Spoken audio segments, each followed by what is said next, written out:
I'm completely open to the idea of better living through science, sticking laser lights up your nose and wearing strange caps and doing a lot of things that I'll teach you about today. The idea that you can be at a chronological age, but look, feel, and perform as though you're at a much younger biological age is something we can attain and something we can test with telomere length. And I'm going to teach you guys some of the things that I did to do this over the past few years. We're going to start with mind, this concept of balancing your neurotransmitters, dopamine, serotonin, an inhibitory neurotransmitter that helps you sleep called gamma-aminobutyric acid, and acetylcholine. Those are some of your most important neurotransmitters. And there are certain things that you can do to keep these in balance. Who likes coffee? Who knows one of the best ways that you can balance your neurotransmitters and keep coffee from gradually depleting some of those excitatory neurotransmitters and keeping you from doing things like sleeping, napping, relaxing, or avoiding that post-cup of coffee crash? What's something you could add to coffee? It's theanine. Theanine, Theanine. You add about 100 milligrams of that to a cup of coffee, and it helps to balance your neurotransmitters and keep you from getting that jitteriness from coffee, and also keeps coffee from imbalancing your neurotransmitters. So 100 milligrams of theanine. Another Ayurvedic herb that acts a little bit similarly is called Tulsi, Tulsi. But theanine's very easy to find on a website like Amazon. You add 100 milligrams of that to a cup of coffee.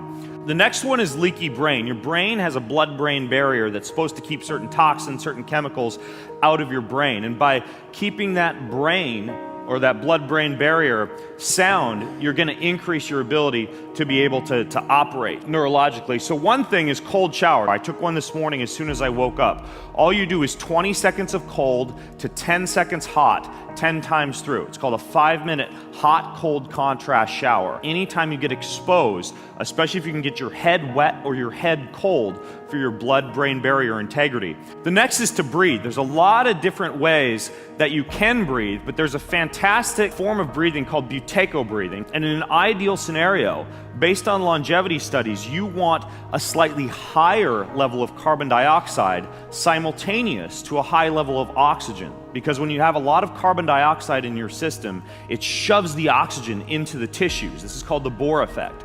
So in an ideal scenario, you teach your body how to both increase carbon dioxide and increase oxygen simultaneously. The form of breathing that teaches you how to do this is called buteyko breathing, and the way to figure out if you're getting good at it is you take a normal exhale and then you just go for as long as you can without taking a sharp inhale. Now, a good score would be anything about 40 seconds or longer, being able to hold your breath after a passive exhale. That's a good sign that you can tolerate high levels of CO2 and high levels of oxygen. There are some really good books out there that teach you how to do this. There's also even a little rebreather device that you can hang around your neck, and I use this when I go on walks. It simply goes in your mouth. It teaches you how to exhale slowly, retain a lot of carbon dioxide, then breathe in through your nose and get a lot of oxygen. So maintenance of both carbon dioxide and oxygen, and not trying to breathe off all your CO2 all the time, is actually important for longevity, because you stay oxygenated and the oxygen gets into tissue. The second form of breathing that I really like is called box breathing. Who in here knows about box breathing? I did the equivalent of a Hell Week for civilians with the Navy SEALs in Encinitas, and the most powerful form of breathing that they taught me when we were getting battered by the Pacific Ocean and we were getting buried in the sand and doing these 26-mile night hikes and just getting beat up for a week was box breathing. Very simple. I'll do it before I get on stage to talk, to suppress the heart rate a little bit. It's very simple. It's a 4-count in, 4-count hold, 4-count out, 4-count hold. Box breathing. And you can do a 5-5-5, a 6-6-6. There's some people really good at breath work who will do a 20 in, 20 hold, 20 out, 20 hold. This idea of box breathing, though, is one of the better stress control strategies that I've used. Okay, next is eating. Next is eating for your mind.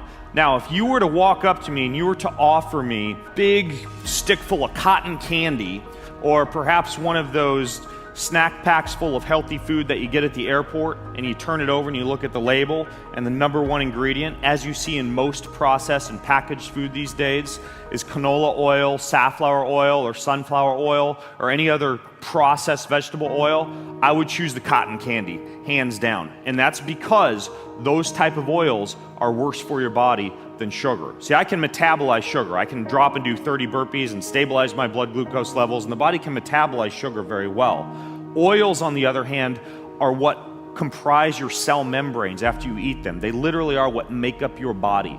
And if you're making up your body with rancid, high amounts of processed oils, what happens is your cell membranes suffer and your longevity suffers. The next one is organ meat. And I realize this is gross for some people to eat organ meat, so I'll take this down pretty quickly. You can get desiccated liver capsules. You can get these in supplement form if you don't like the idea of eating organ meat. The idea of having organ meats at least once a week, though, is fantastic for the brain. You get things like B12 and taurine and all sorts of vitamins your body wouldn't normally otherwise get large amounts of. This is the intellect tree. The intellect tree, and this is found in a smart drug that I like called Qualia Mind. Okay, next is to upgrade your head. I use light for this. There's a few different ways that I use light. I was talking last night to a few people about sun gazing, and this is how I do it. So I just put glasses on. I'm stuck indoors a lot of the time riding. So this is actually fantastic for regulating your circadian rhythm and getting a lot of the benefits of sunlight. It's a greenish blue light wave spectrum, and these are glasses that you wear. I wear these for about 25 minutes every morning while I'm working on my computer, walking around the house, making a cup of coffee, taking a dump with my giant glasses on. But basically, this spectrum is fantastic for enhancing your wakefulness. Greenish blue spectrum of light. Another one that I'll use to basically as almost like a biohack for exercising the cells, for opening and closing the cells, is called pulsed electromagnetic field therapy. This is a table that I sit on, made by a company called Pulse Centers. But there are also more portable devices. I've met a lot of nomadic people who travel a lot here, and there are a couple devices. There's one called an Earth Pulse and one called a Flex Pulse. Now, pulsed electromagnetic field therapy, or PEMF, is something that you can put at a different setting for anything you want to achieve. Like you set it at 3 hertz for relaxation and sleep. You can set it at 10 hertz for focus. You can take these things and put them at 100 hertz on a muscle that might be injured. But PEMF is a very good strategy, not only for using to enhance your mind, to wake up the brain. You can place it near your head at about 10 hertz, but also for anything that you'd want to use full body. So PEMF is another one I've been using a lot of lately. Okay, the next is deep sleep, which is fantastic for the mind. A few of the things that I've found to really enhance deep sleep, which when I measure it, I like to be greater than about 10%. And a lot of people who I look at when I see their data from a Fitbit or a Jawbone or any other sleep tracker is that the deep sleep is very low, which means you're sleeping, but you're not repairing and you're not recovering and you're not consolidating memory. Exposure to red light at night. Exposure to red light at night is one very good way to enhance deep sleep. So what I've done is I've changed up all the light bulbs in my bedroom and in my office when I'm working at night to be red light only. Red light only. No artificial light, very small amounts of blue light. Okay, next is your body. You've learned a lot of tips about optimizing your mind. Let's jump into the body. The first is to become a fat-burning machine. We know that adipose tissue releases inflammatory cytokines, and those can definitely get in the way of longevity. As a matter of fact, controlling inflammation and controlling what's called glycemic variability, or how many blood glucose fluctuations that you get during the day, are probably 2 of the most important things that you can do to enhance longevity. So for the fat-burning machine piece, very simple. I'm going to give you my 1, 2, 3 method for losing fat very, very quickly, and I do this every single day. You get up in the morning and you're in a fasted state. Preferably you fasted for 12 to 16 hours. 12 to 16 hours is kind of the magic window to go without eating each day. Next, when you're in that fasted state, you do anywhere from about 20 to 30 minutes of any type of aerobic exercise, not cortisol, stress-producing exercise, something very easy. Walk in the sunshine, easy swim, easy yoga session, you name it. So you're in a fasted state, you're tapping into your own adipose tissue by doing something aerobic in that fasted state, and then you finish with 2 to 5 minutes of cold exposure. 2 to 5 minutes of cold exposure. So you're fasted, you wake up, aerobic exercise, and you finish with cold. And for a bonus on that, if you can have a little bit of caffeine to enhance your fatty acid utilization, coffee or green tea, it'll blow up that effect even more.